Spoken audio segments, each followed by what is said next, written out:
I'm joined live from DC by Seth Berenzweig, founder and managing partner at Berenzweig Leonard. Always good to have you on. Great to see you again. Now, as we know, it's been a little more than a month since former President Trump's personal account was removed from Twitter. How did that move and any backlash affect Twitter's earnings versus, say, other factors? Well, in the short term, it will have an impact on earnings because it's going to result in a step back. But as you saw in the market today here in the United States, the stock actually went up. Twitter's biggest problem is really focusing on the big picture, and the big picture is the role that it played here in Washington on January 6th. It was a day that shook America when a mob came to Washington and attacked the nation's capital. That bloody and deadly day could not have happened without Twitter and other companies within the social media space having those kinds of toxic information and misinformation really lead the charge and help lead to, unfortunately, a very sad day in America. These companies, including but not limited to Twitter, have already been up against the ropes here in Washington, taking a lot of body blows by Congress in various hearings. I believe that, as we'll be able to discuss, there are a number of United States senators that are also looking right now at very significant changes that are going to have a very big impact on companies like Twitter. And as we know, social media companies continue to promise more transparency anytime, major issues arise. But lawmakers, as you mentioned, they seem to want more. So what share of responsibility should be on the shoulders of the social media companies versus the content creators or the users themselves? Well, the social media companies always try to sing a happy tune when they come into these hearings in Capitol Hill to try to say that they recognize this and they understand that. But frankly, it's just a bunch of lip service. They're very bad on transparency. People don't trust them inside and outside of Congress. They have really terrible showings in front of these committees.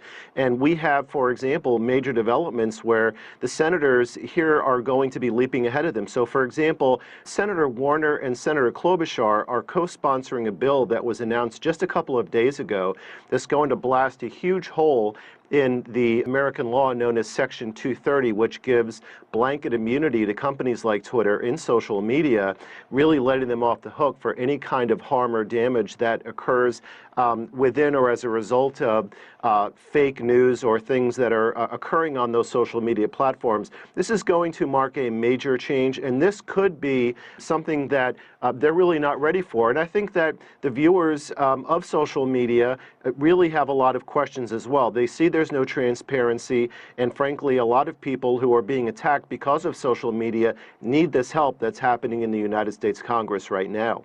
So if that measure by lawmakers does get pushed through, how should Twitter and these other social media companies be rethinking their strategy and their mission? Like, how do they refocus at this point? Well, I think that first of all, they need to have very public and transparent rules to let people understand when they're going to apply rules as they should be enforced in the future. So, for example, when Twitter and Facebook said after the deadly and bloody day of January 6th that they were going to, after the fact, remove President Trump, I understand that that was highly controversial and there's a political conversation that could be had on that. But obviously, that was a very late reaction, and a lot of the skepticism is because they're not proactive, they're not transparent, and they don't apply even-handed rules. These rules are going to largely be thrust upon them, and when Congress does make these changes, and I believe it will happen in a few weeks, it will fundamentally change the way news is received and digested in America. And certainly there is that distinction between news versus, say, a social media platform. How is all this going to be untangled, do you think, by regulators? Well, I think that the regulators are going to, at the end of the day, probably need to enforce the final back-end rules as to applying the changes that Senator Klobuchar and Senator Warner are proposing. But I think a lot of it's really also going to be up to the courts. Until the social media companies and corporate America that is within the social media universe is held to some kind of standard of accountability, there's not going to be any change. People aren't going to have faith and trust, regardless regardless of what their political affiliation is. And there are people right now, as the Senate is recognizing, that are getting attacked and that are at physical risk because of misinformation and hatred that's being spewed through social media that now needs new regulation. So big change is coming. So just very quickly, until any sort of change does kick in, what does that mean for some of these other platforms that this has now given rise to that have either less or no moderating of content?